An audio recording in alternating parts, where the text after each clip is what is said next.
బహుశా మీరు బలహీనంగా ఉన్నారేమో. దేవుడు మనతో ఏమంటున్నాడంటే, ఆయన బలహీన సమయంలో మనల్ని బలపరిచే దేవుడు. పౌలు ఒక మంచి మాట అంటాడు, నన్ను బలపరచువా అని నేను సమస్తము చేయగలను.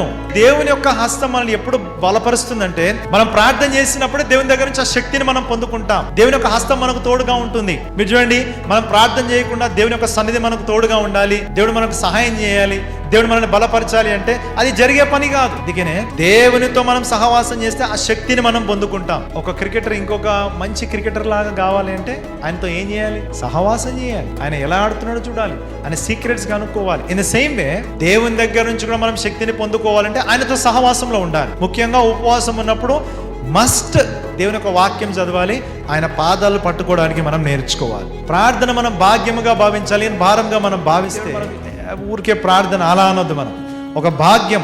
Prayer is talking to God. ప్రార్థన అనేది దేవునితో సహవాసం, దేవునితో మాట్లాడుట.